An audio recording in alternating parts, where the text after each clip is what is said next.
Hi students, ఈరోజు BCom first sem విద్యార్థులకి business organisation and management, వ్యాపార వ్యవస్థ మరియు నిర్వహణ అనేటువంటి థియరీ పేపర్ సంబంధించి వరుసగా మీకు షార్ట్ క్వశ్చన్స్కి సంబంధించి వీడియోస్ అందిస్తూ ఉన్నాను.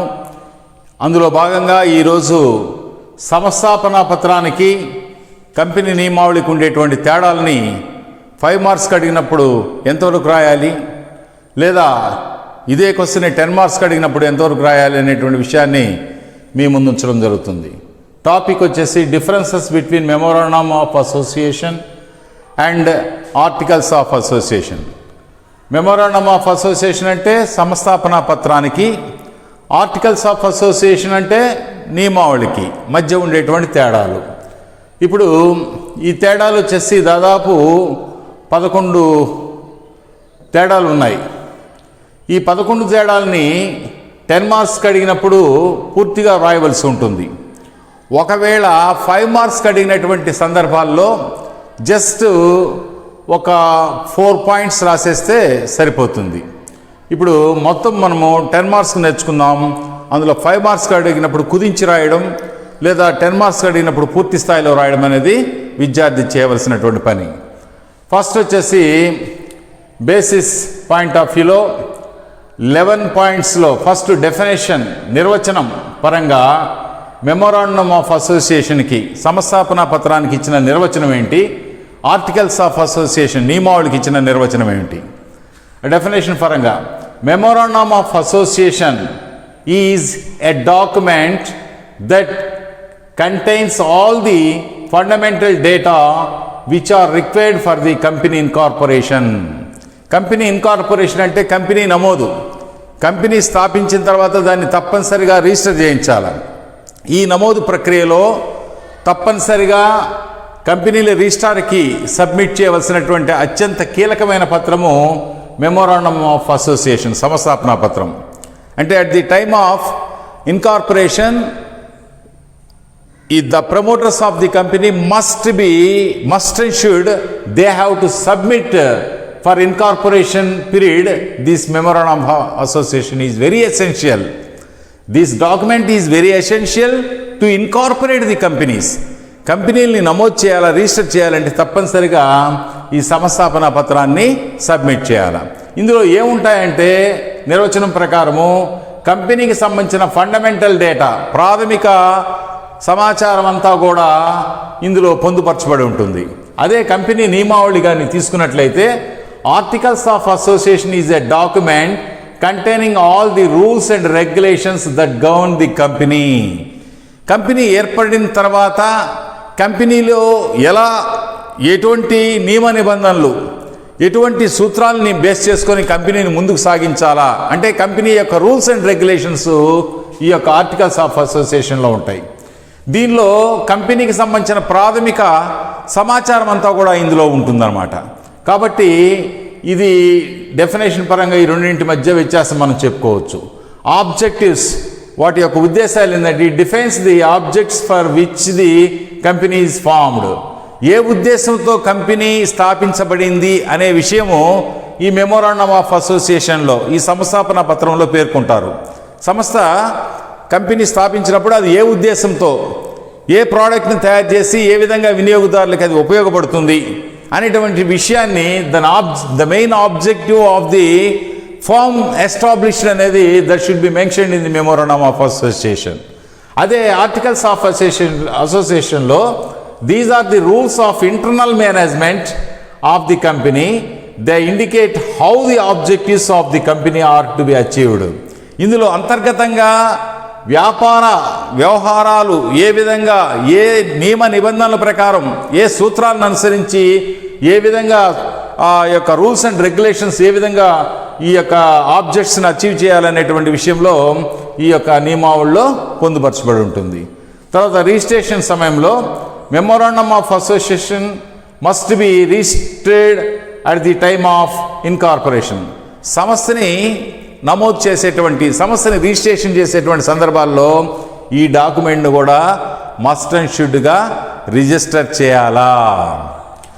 The articles may or may not be registered. అదే నియమావళి పరంగా కంపెనీ అనేది ఆంతరంగిక వ్యవహారాలు ఏ విధంగా నడపాలనేటువంటి ఈ యొక్క నియమ నిబంధనలు ఇందులో ఉంటాయి కాబట్టి దీన్ని రిజిస్ట్రేషన్ సమయంలో సబ్మిట్ చేయవచ్చు, సబ్మిట్ చేయకపోవచ్చు. కానీ మెమోరాండం ఆఫ్ అసోసియేషన్ సంస్థాపనా పత్రం అనేది తప్పనిసరిగా ఇన్కార్పొరేషన్ పీరియడ్లో నమోదు సమయంలో రిజిస్ట్రేషన్ సమయంలో తప్పనిసరిగా దీన్ని సబ్మిట్ చేసి దీన్ని కూడా రిజిస్టర్ చేయించవలసినటువంటి అవసరము ఉంది. అదే ఆర్టికల్స్ ఆఫ్ అసోసియేషన్కి the articles may or may not be submitted for the registration.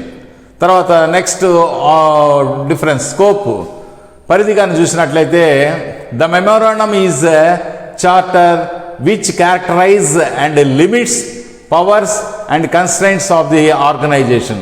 ఆ సంస్థకి ఒక రాజ్యాంగం లాంటిది కాబట్టి ఆ సంస్థకు సంబంధించినటువంటి లక్షణాలు ఏంటి, ఆ సంస్థ ఏ ఉద్దేశాలతో అది ఏర్పాటు చేయబడింది, దాని యొక్క పరిధి ఏ విధంగా ఉంటాయి, దాని పవర్స్ ఏ విధంగా ఉంటాయి, అన్ని విషయాలు ఇందులో ఈ మెమోరాండం ఆఫ్ అసోసియేషన్లో పేర్కొని ఉంటారు. అదే the articles demonstrate the obligations and rights and powers of individuals who are endowed with the responsibility of running the organization and administration. అంటే సంస్థని నిర్వహించేటువంటి ఆ వ్యక్తుల యొక్క డ్యూటీస్, బాధ్యతలు ఏమిటి, వారి యొక్క హక్కులు ఏమిటి అనేటువంటి విషయాన్ని నియమ నిబంధనలు ఇక్కడ పొందుపరచబడి ఉంటాయి. తర్వాత స్టేటస్ పరంగా ఆలోచించినట్లయితే ఇట్ ఈస్ సుప్రీం డాక్యుమెంట్. దాని స్థాయి ఏంటంటే ఇది అత్యంత కీలకమైనటువంటిది. అంటే సంస్థాపనా పత్రం అనేది ఒక రాజ్యాంగం లాంటిది. అంటే యాక్చువల్గా ఒక భవన నిర్మాణానికి ఏ విధంగా ఫౌండేషను అత్యంత కీలకమో ఈ కంపెనీ నిర్మించాలంటే ఈ సంస్థాపనా పత్రం అనే పునాది మీద ఇది కంపెనీ ఏర్పాటు చేయబడుతుంది. అంటే ఇట్స్ ఏ సుప్రీం డాక్యుమెంట్. అదే it is subordinate to the memorandum. Articles of association is not a supreme document, it is subordinate to the memorandum of association. నియమావళి అనేది ఈ యొక్క కంపెనీల యొక్క సంస్థాపనా పత్రానికి లోబడి ఉంటుంది. అంటే it is subordinate to the memorandum of organization, memorandum of association. It is a supreme document, whereas in the case of articles association it is subordinate to the memorandum. సంస్థాపనా పత్రానికి లోబడి ఇది పనిచేస్తూ ఉంటుంది. ఇది మాత్రం సుప్రీం పవర్స్ కలిగినటువంటి డాక్యుమెంట్గా చెప్పుకోవచ్చు. పవర్ పాయింట్ ఆఫ్ వ్యూలో the memorandum cannot give the company power to do anything oppose to the provision of the companies act. 2013 కంపెనీల చట్టం ప్రకారము ఏదైతే నిర్దేశించబడుతుందో దాని ప్రకారం రాజ్యాంగంగా పరిగణించబడే సంస్థాపనా పత్రంలో అవి పొందుపరచబడి ఉంటాయి. ఆ చట్టంలో ఉండే నియమ నిబంధనలన్నీ కూడా ఈ యొక్క సంస్థాపనా పత్రంలో పొందుపరచబడి ఉంటాయి. కాబట్టి చట్టానికి అతీతంగా ఏ పని చేసినా కూడా మెమోరాండం ఆఫ్ అసోసియేషన్ ఒప్పుకోదు. The memorandum cannot give any permission to the company to do illegal activities. అసాంఘిక కార్యక్రమాలు చేయడానికి కానీ లేదా కంపెనీల చట్టానికి ఉల్లంఘించి ఏదైనా పని చేపట్టినట్లయితే memorandum of association does not accept అనమాట. అది దానికి ఉండే పవర్. అదే the articles are constrained by the act but they are also subsidiary to the memorandum and cannot exceed the powers contained therein. ఇది ఈ ఆర్టికల్స్ ఆఫ్ అసోసియేషన్ అనేది memorandum of అసోసియేషన్కి లోబడి ఉంటుంది కాబట్టి ఇందులో దీనికి సబ్సిడరీ బుక్ కాబట్టి ఈ ఆర్టికల్స్లో ఉండేటువంటి నియమ నిబంధనలను అనుసరించి ఇది పనిచేస్తూ ఉంటుంది. అదే contents A memorandum must contain 6 clauses. ఇందులో 6 క్లాజులు ఉంటాయి. అదే articles can be drafted according to the decision of the company. ఈ యొక్క కంపెనీ నియమావళి అనేది it is prepared and drafted according to the decision of the company. Company యొక్క నిర్ణయం ప్రకారము ఆర్టికల్స్ ఆఫ్ అసోసియేషన్ అనేది తయారు చేయబడి ఉంటుంది. అదే సంస్థాపనా పత్రం అనేది చట్టము 2013 కంపెనీల యాక్టుని దృష్టిలో పెట్టుకుని తయారు చేయబడుతుంది కాబట్టి ఇందులో 6 రకాల క్లాజులు ఉంటాయి. కాబట్టి ఇక్కడ క్లాజెస్ ఉంటాయి, ఇక్కడ క్లాజెస్ అనేది ఉండదు. ఇది వేగ్గా కంపెనీ యొక్క నిర్ణయం ప్రకారము ఇది తయారు చేయబడుతుంది. తర్వాత వ్యాలిడిటీ పాయింట్ ఆఫ్ వ్యూలో the memorandum is a dominant instrument and controls articles. ఈ యొక్క మెమోరాండం ఆఫ్ అసోసియేషన్ అనేది పవర్ఫుల్ డాక్యుమెంట్ కాబట్టి ఇది ఆర్టికల్స్ ఆఫ్ అసోసియేషన్ని కంట్రోల్ చేస్తుంది, నియంత్రిస్తుంది, అతిక్రమించి పోకూడదు. అంటే మెమోరాండం ఆఫ్ అసోసియేషన్ సంస్థాపన పత్రానికి లోబడి ఇది పనిచేస్తుంటుంది కాబట్టి కంపెనీ నియమావళి ఎటువంటి పరిస్థితుల్లో దీన్ని అతిక్రమించి సంస్థాపన పత్రాన్ని అతిక్రమించి నియమావళి పనిచేయకూడదు. చేస్తే ఏమవుతుంది, any provision as opposite to memorandum of association is invalid. దీనికి భిన్నంగా సంస్థాపన పత్రానికి భిన్నంగా ఇది పనిచేసినట్లయితే అది ఇన్వాలిడిటీ అవుతుంది. తర్వాత రిలేషన్షిప్ పాయింట్ ఆఫ్ వ్యూలో ఎటువంటి సంబంధాలు కలిగి ఉంటుందంటే it defines the relationship of the company with outsiders. అంటే మెమోరాండం ఆఫ్ అసోసియేషన్ అనేది బయట వ్యక్తులతోటి కంపెనీకి బయట వ్యక్తులకు ఉండేటువంటి సంబంధాలని ఇందులో పొందుపరచబడుతుంది. అదే it defines the relationship of the members and the company. ఇది ఇంటర్నల్గా సంస్థలో ఉండేటువంటి వ్యక్తుల యొక్క నడుచుకునే తీరుతెన్నులు, రూల్స్ అండ్ రెగ్యులేషన్స్ ఇందులో పొందుపరచబడి ఉంటుంది కాబట్టి it's a internal document, it's an external document. It is related with the outsiders. అంటే it defines the relationship of the company with outsiders. This is inner personalities. అంటే within the కంపెనీలో ఇది దాని పరిధి నిర్ణయించబడి ఉంటుంది. అలాగనే necessity point of వ్యూలో every company has to file a memorandum of association. ప్రతి కంపెనీ, each and every company they must have to file the MOA, memorandum of association, at the time of incorporation of the company. Company సంస్థాపన పత్రాన్ని నమోదు సమయంలో తప్పనిసరిగా నమోదు చేయించాలి, register చేయించాలి. కాబట్టి ప్రతి company has to file MOA. ప్రతి ఒక్క కంపెనీ తప్పనిసరిగా సంస్థాపన పత్రం అనేది తయారు చేయాలి.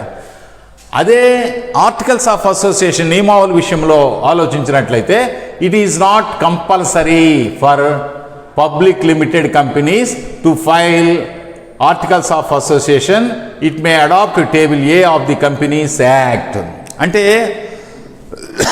అవసరాల దృష్ట్యా రెండింటి మధ్య తేడా ఏంటంటే ప్రతి పబ్లిక్ కంపెనీ ఈ యొక్క సంస్థాపన పత్రాన్ని విధిగా తయారు చేయాలి. కానీ నియమావళి అనేది ప్రతి పబ్లిక్ కంపెనీ విధిగా తప్పనిసరిగా తయారు చేయవలసిన అవసరం లే. ఒకవేళ తయారు చేయకూడదు అనుకుంటే సింపుల్గా కంపెనీల చట్టం 2013 ప్రకారము అందులో ఉండేటువంటి టేబుల్ Aలో ఉండేటువంటి అంశాలని వీళ్ళు ఆర్టికల్స్ ఆఫ్ అసోసియేషన్గా భావించవచ్చు. అంతేగాని విధిగా తప్పనిసరిగా ఆర్టికల్స్ ఆఫ్ అసోసియేషన్ తయారు చేయాలనేటువంటి నియమ నిబంధన పబ్లిక్ కంపెనీల విషయంలో ఇక్కడ లేదు. మరి నియమావళి తయారు చేయకుండా కంపెనీల చట్టం ప్రకారం టేబుల్ Aని కంపెనీస్ ఆర్టికల్స్ ఆఫ్ అసోసియేషన్గా భావించవచ్చు. అదే మెమోరాండం ఆఫ్ అసోసియేషన్లో సంస్థాపన పత్రంలో తప్పనిసరిగా ప్రతి కంపెనీ విధిగా తయారు చేయాలి. తర్వాత ఆల్టరేషన్స్. ఇప్పుడు ఏదన్నా సవరణలు చేయాలా, alterations of MOA is quite difficult and in many cases approval of certain statutory authorities is required. దీన్ని సవరించాలంటే కేంద్ర ప్రభుత్వము, కోర్టు అనుమతులు ఎన్ని కావాలా, ప్రత్యేక తీర్మానాలు చేయాలా ఏదైనా సవరణలు చేయాలంటే. ఇప్పుడు మన రాజ్యాంగ సవరణలను చేయాలంటే మనం పార్లమెంట్లో సభ్యులు ఏ విధంగా తీర్మానం చేస్తారో, డెసిషన్స్ తీసుకుంటారో అలాగనే ఇక్కడ కూడా కంపెనీల డైరెక్టర్లు ప్రత్యేక తీర్మానం చేసుకోవాలా, కోర్టు అనుమతులు పొందాలా, దాన్ని ఆల్టర్ చేయాలంటే, లేదా కేంద్ర ప్రభుత్వం అనుమతి పొందాలా. అదే ఆర్టికల్స్ ఆఫ్ అసోసియేషన్ని సవరణ చేయడానికి ఈ తతంగం అంతా పనిలే. ఎందుకంటే ఇంటర్నల్గా కంపెనీ అధికారులు తయారు చేసుకున్నది కాబట్టి, కంపెనీ ఇంటర్నల్ అఫైర్స్కి సంబంధించినటువంటి విషయం కాబట్టి articles can be altered by passing A special resolution by the members. అందులో ఉండేటువంటి బోర్డ్ ఆఫ్ డైరెక్టర్స్, అందులో ఉండేటువంటి మెంబర్స్, వాటాదారులు వాళ్ళు స్వచ్ఛందంగా దాన్ని ఏమైనా మార్చాలనుకుంటే కంపెనీ నియమావళిని మార్చవచ్చు. కానీ MOA మెమోరాండం ఆఫ్ అసోసియేషన్ సంస్థాపన పత్రాన్ని సవరణలు చేయాలంటే కేంద్ర ప్రభుత్వం అనుమతి కావాలా, కోర్టుల అనుమతి కావాలా, ప్రత్యేక తీర్మానాలు board of directors or members చేయాలా. ఈ విధమైనటువంటి 11 తేడాలని మీరు 10 మార్కుల కింద చూపించవచ్చు. ఒకవేళ 5 మార్కులకు అడిగినప్పుడు సింపుల్గా ఒక 5 పాయింట్స్ రాసేస్తే సరిపోతుంది.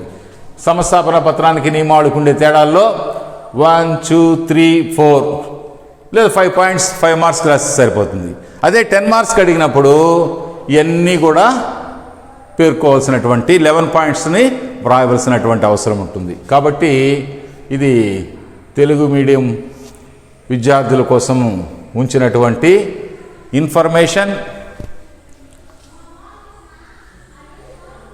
5 పాయింట్స్ నిర్వచన పరంగా, అర్థపరంగా, శ్రేణి లేదా హోదా, అంశాలు, పరిధి, వాటి మధ్య ఉండేటువంటి తేడాలు సంస్థాపనా పత్రానికి నియమావళికి. అలాగనే సంస్థాపనా పత్రంలో ఉండేటువంటి మరికొన్ని అంశాలు, నియమావళిలో ఉండేటువంటి అంశాలు, వీటి మధ్య తేడాలు ఇవి. చక్కగా ఈ స్లైడ్స్ అన్ని గమనించి అర్థం చేసుకుంటారని ఆశిస్తూ ఈ వీడియో కానీ నచ్చినట్లయితే బెల్ ఐకాన్ బటన్ నొక్కి సబ్స్క్రైబ్ చేయండి. మరొక టాపిక్లో మిమ్మల్ని కలుస్తాను. అంతవరకు సెలవు. ధన్యవాదములు.